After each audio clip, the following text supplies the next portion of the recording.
Սա մի փոթորիկ էր բաժակի մեջ։ Մի բաժակ ջրում փոթորիկ անելու փորձ է անվանում երկրորդ նախագահ Ռոբերտ Քոչարյանը ԿՊԱ-կանների խանդավառությունը Վաշինգտոնից եկած գնացած բարձրաստիճան հյուրի հայտարարություններից հետո։ Որի աբսուրդ է։ 9 միլիարդ դոլարի տեխնոլոգիաներ Հայաստան ներմուծելու հնարավորության մասին Վենսի ցնցող հայտարարությունից հետո քաղաքական քննարկումներում ծայրահեղ հակասական կարծիքներ են։ ԿՊԱ-կանները շնորհավորում են բոլորին, պնդում թե ներդրումներ են հոսելու Հայաստան, նրանց ընդդիմախոսները վստահեցնում են, թե 9 միլիարդը պարտք է դառնալու հայ ժողովրդի ուսերին։ Ընդամենը հայտարարություն է ստորագրվել, երկկողմ հայտարարություն, որ ավարտել է բանակցությունները խաղաղ էներգիայի պայմանագրի միանալու հետ կապված։ Ընդամենը սա է։ Ռոբերտ Քոչարյանը իրականությունը պարզել ցանկացողներին խորհուրդ է տալիս մտնել Միացյալ Նահանգների դեսպանատան կայք եւ կարդալ։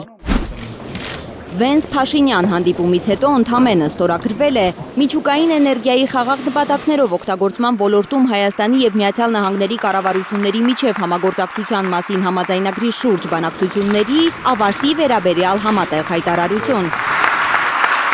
Նույն նախադասությունը սևով սպիտակի վրա գրված է նաև Հայաստանի վարչապետի պաշտոնական կայքում։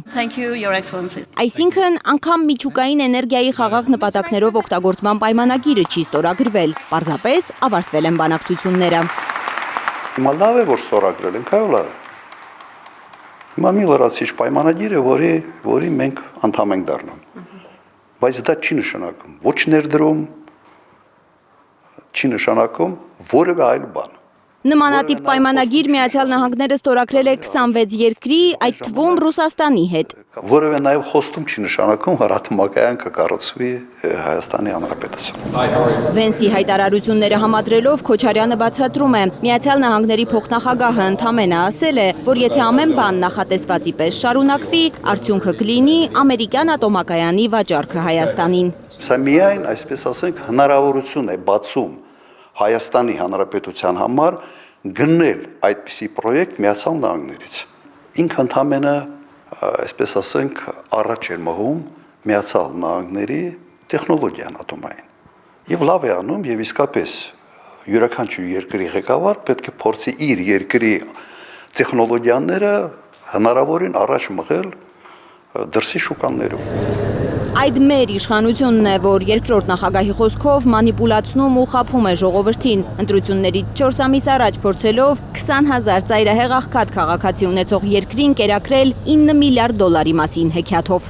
Այն, ինչ այսօր մատուցվում է մեր ժողովրդին, իրականության հետ որևէ աղերս չունի։ Նախ Միացյալ Նահանգները առհասարակ չունի մոդուլային ատոմակայան, լիցենզավորումը այդ երկրում դեռ ավարտված չէ։ Աշխարհում այդպիսի կայաններ միայն Ռուսաստանն ու Չինաստանն ունեն։ Միայն Ռուսաստանն է, որը դրսում կառուցվում է հիմա մոտ 5 թե 6 պրոյեկտ։ Իրանում, Թուրքիայում, Հունգարիայում, Եգիպտոսում եւ եւս ասիական երկրում։ Ինչի են Միացյալ Նահանգները ակտիվ այդ հարցը առաջ մղում, որովհետեւ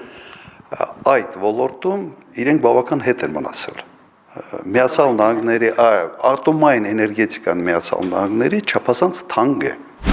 Միացյալ Նահանգները իր երկրի տարածքից դուրս ոչ մի տեղ ատոմակայան կառուցելու փորձ չունի։ Իր տարածքում եղածի արտադրանքն էլ ստիպված է սուբսիդավորել, այլապես թանկ էներգիան պարզապես մրցունակ չի լինի շուկայում։ Վերջի ատոմակայանը, որը կառուցվել է Միացյալ Նահանգներում, չափազանց թանկ էր։ Ատոմակայանի էֆեկտիվությունը գնահատող մի ցուցանիշ կա։ Ռոբերտ Քոչարյանի խոսքով պետք է հաշվել, ինչքան փող է ծախսվել սահմանված հզորության 1 կիլովատի համար։ Այդ վերջի պրոյեկտը Միացյալ Նահանգներում հետևյալն էր՝ $15,000։ Չինաստանում այդ ցուցանիշը մոտ $2,500 է, Ռուսաստանում նույն ցուցանիշը մոտ $3,000։ 5-ից 6 անգամ է ժան տարբերակները թողած, ինչու է Հայաստանի կառավարությունը գնում թանկի հետևից։ Ոչ մեկը նման ծախսերի չի գնալու, որովհետև այդ ծախսը հետագայում պետք է նստի սակագների մեջ։ Եթե նստի սակագների մեջ, ուղղակի թվերը անտանելի բարձր են լինելու։ Ստացվում է, Վենսի հրապարակած գայթակղիչ թվերը ատոմակայանի գործարքի կայացման դեպքում հոսանքի սակագների մեջ են մտնելու։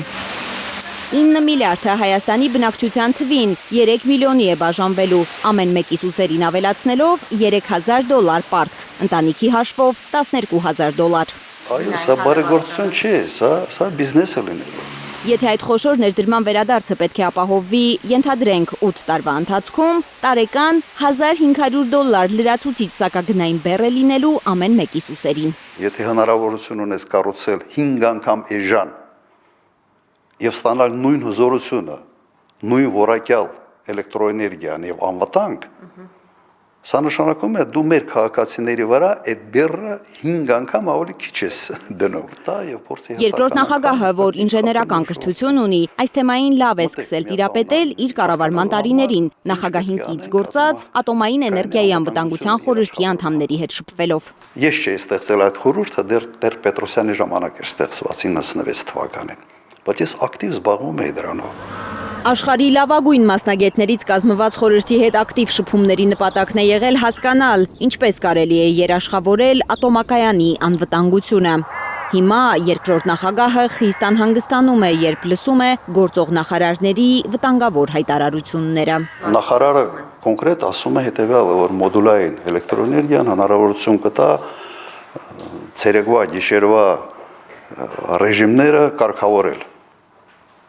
Դուք եթե մտածում եք, որ ատոմակայանը կարող է ցերեկվա եւ գիշերվա ռեժիմների կարգավորման առարկա դառնալ,